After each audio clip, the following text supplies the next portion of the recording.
Seriously, what do all of the parents of Haddonfield do every Halloween? It's apparently the biggest babysitting night of the year.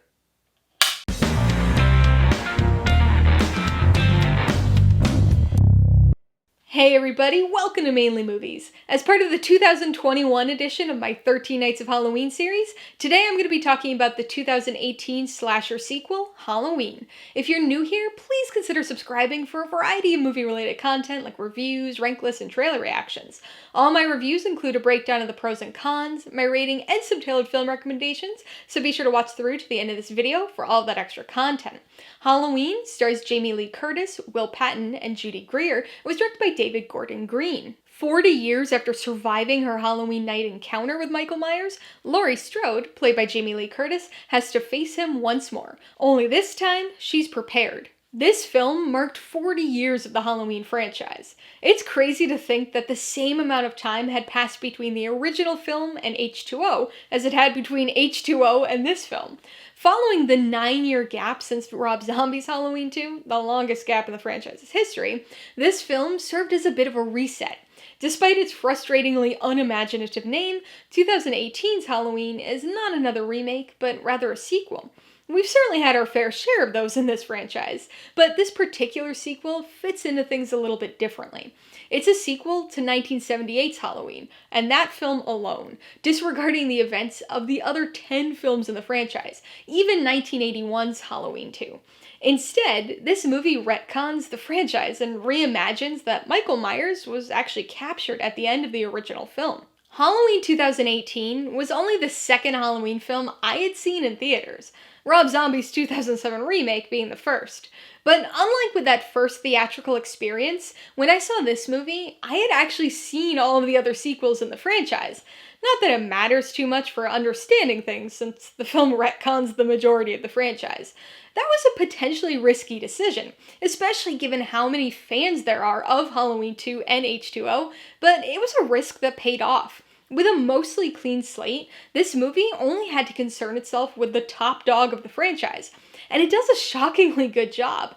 Obviously, no film in the franchise is ever likely to surpass the original movie, but this is easily the closest we've ever come to a sequel worthy of the footsteps it was following. It would have been easy for this movie to fall into the trap of just telling the same basic story over again, but this film has its own unique plot that feels like a true follow-up instead of a rehash. This is a movie that deftly walks the thin line between old and new. It delivers a new story, but with familiar faces, and in a way that genuinely evokes the original film. After all of these decades, the tension is back. It doesn't quite have the same atmosphere and ominous build-up as the original film, but this movie still manages to get your heart pounding more than any of the other sequels that came before it. It's got its moments of violence, including some gruesomely gory kills, but that's not the focus here. Aside from a little bit of flashy editing, it has a more old-school feel to it, with quite a few slower, suspenseful scenes. There's an incredibly tense scene involving a father and a son who happen upon an accident, a nice slowly building backyard scene, and a really great role-reverse stalking scene in the third act. The cinematography and general look of this film is fantastic. As with the original movie, the camera movement and lighting here really help to heighten the tension, but sound is also a huge part of it. Some of the film's most suspenseful sequences are actually silent, leaving you holding your breath as you wait to see what happens, but other sequences are enhanced by the film's wonderful score. It's largely built upon the classic music we've known and loved since the first movie, but also has these unsettling new elements that sound great. It's probably my second favorite score of the whole franchise, but that makes sense considering it marks the return of John Carpenter to the composing studio, his first in the franchise since Halloween 3. Speaking of returns, we've got to talk about Laurie Strode. Jamie Lee Curtis reprises her iconic Scream Queen role. However, this isn't the innocent victim we once knew. This is a hardened woman who's lived with the trauma of that Halloween night for 40 years. It's never left her, fundamentally changing her and how she's lived her life. For 40 years, she's prepared, resigning herself to protecting her family at all costs, even the cost of their resent, and doing everything she could to ensure that the events of that night in 1978 would never happen again. She's prepared, but paranoid, planning for an event that everybody but her thought would never come. Laurie's PTSD has been touched on in other Halloween films, H2O and most recently Rob Zombie's Halloween 2, but this might just be my favorite. We see the desperation, but also the determination, and I wish we had gotten to spend even more time with her. But we have a lot of other characters here too, some that work, some that don't. As with nearly every other Halloween film, of course, there's gotta be some teens. In this case, Laurie's granddaughter and her friends. The inevitable babysitting sequence is fun and exciting, but I can't help but feel that nearly all of the teen-related stuff was unnecessary to the plot. It sets up some emotional stakes, and is obviously a franchise hallmark, but is one of the weak points of the film. The classic slasher vibes are nice, but the teen characters were mostly insufferable, with some incredibly unnatural dialogue, including the bizarre decision to constantly refer to Laurie as grandmother. I don't know about you, but I've never heard anybody address their grandma as grandmother. Laurie's daughter is a little iffy at first, but is okay once the film starts to come together. The sheriff is decent, Pseudo Loomis is not the best, and then there are a lot of other characters that have very little story significance. The film never quite loses steam or intrigue at any point, but it doesn't really hit its high point until the third act. In large part, this is likely due to the fact that it finally circles back to Laurie, who I think is easily the most compelling character in the film. As with H2O, the inevitable Laurie and Michael showdown is really exciting. It has this extra level of tension with the setting, but also has a new element: family legacy. Because this trauma was more than just Laurie's burden to bear. It was transferred to those around her as well. Her daughter felt the impact of it, and although largely shielded, so did her granddaughter. And so this finale becomes more than just Laurie versus Michael. It's 40 years of pain, preparation, and revenge coming to a head. It's 40 years of family legacy, 3 generations of Strode women versus evil, and it's satisfying. Halloween 2018 is largely dependent on our existing connection to Laurie Strode, Michael Myers, and the franchise in general. That's not to say that it doesn't work as its own movie, or that newcomers wouldn't be able to understand it. The film includes a few expository framing device characters that help to recap the basics of the original film, but existing fans will certainly get the most out of this movie. Not only because of our history with Laurie, but because of the clear care and attention to detail that went into crafting this film. It's always great when filmmakers are fans too, and the loving respect that these filmmakers have for the franchise shows. There are so many callbacks, not only to the original film, but to much of the rest of the franchise too. The title sequence, the classroom window, the bedsheet ghost, the lighted face appearing in the doorway, and plenty of elements of the finale all pay homage to the original movie. But then you've got the unfortunate sandwich maker from Halloween 2, trick-or-treaters with silver shamrock masks like Halloween 3, the gas station from Halloween 4, a grimy bathroom scene like H2O and Rob Zombie's remake, and plenty more. There are all these really cool callbacks and Easter eggs and references that are exciting to spot, but not so in your face that they feel like they're just there to make you think of the original. With all of these connections, I have to say I so wish that Danielle Harris had been cast as Laurie's daughter, or that she had been named Jamie at the very least. Halloween is an exciting and fun return. A return for Laurie, a return for Michael, a return to form for the franchise. It's a movie made by people who love the franchise, for people who love the franchise. It's not just a rehash or remake-will, but instead a new story that makes great use of classic nostalgia.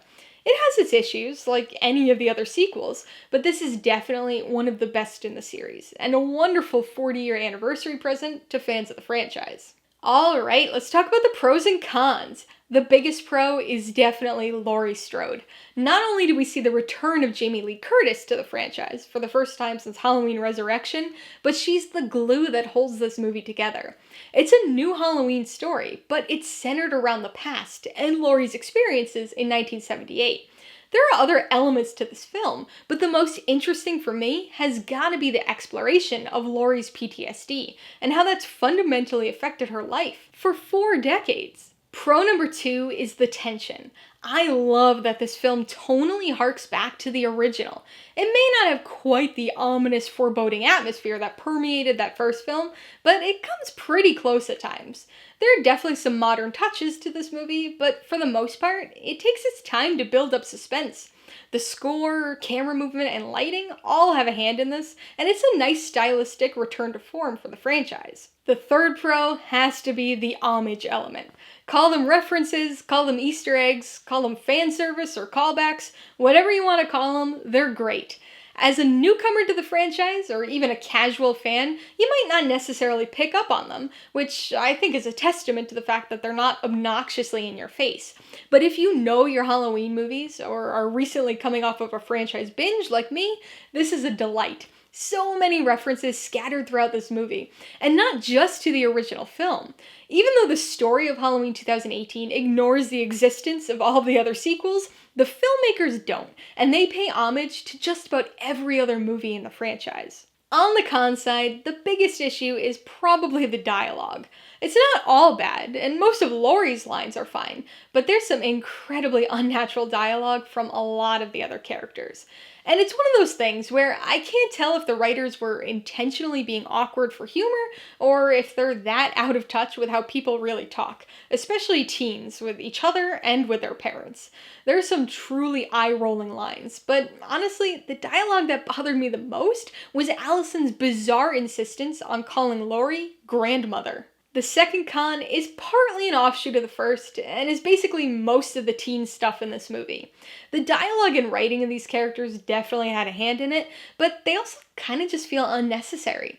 To be honest, I think you could remove the character of Allison altogether, and still end up with basically the same movie. There's some occasional emotional weight to her presence as it relates to Laurie, but other than that, she and her friends are basically a way to nostalgically connect to the teen centricity of the original film, and to allow for a babysitting scene. Before I give you my rating and recommendations, I want to remind you that if you're interested in buying Halloween or any of the other films I mentioned today, I do have affiliate links for all of them in the description below. I get a small commission from anything you buy using one of my links, so I'd really appreciate it if you use them if you're in the market for any of these movies. I'm gonna give Halloween 3.5 out of 5 paws. This is a high 3.5 for me, and almost makes it to a 4. It's a satisfyingly solid return to form for the franchise, that finds the right balance between nostalgia and something new. I would recommend Halloween to fans of the Halloween franchise, or anybody looking for a good modern slasher film. It's easily one of, if not the best sequels in the franchise, and is an excellent 40 years later follow-up to the original film, with plenty of fun references to not only that film, but most of the other movies in the franchise too. It does rely on some characterization from the first movie, but even people who've never seen the original should still be able to follow this one, no problem. If you liked Halloween, I've obviously got to recommend Halloween, the 1978 original. Not only is that the film that established the series, and arguably the best in the franchise, but it's also the direct story predecessor to this film, just 40 years in the past. If you liked the where are they now element to this story, you should check out Halloween H2O 20 years later. That was the 20th anniversary film, and not only saw the return of Jamie Lee Curtis to the role of Laurie, but also featured Laurie trying to deal with her decades-old PTSD. And if you want another movie about a character preparing for something that nobody else thinks will happen, you might want to watch Terminator 2: Judgment Day. The stakes in that movie are a little bigger, but there are definitely some similarities between Sarah Connor and Laurie Strode. Alright, a couple questions for you guys. Number 1, have you seen Halloween? If so, what'd you think of it? And number 2, what's another movie you'd like to see a 40 years later sequel for? Be sure to leave your answers in the comments below so we can get a discussion going. Alright, so if you get some enjoyment, insider information out of this review, I'd appreciate it if you'd hit that like button. And if you haven't done so already, please hit subscribe if you're at it to see more videos like this. Till next time, this has been Alyssa with Mainly Movies, the way life should be.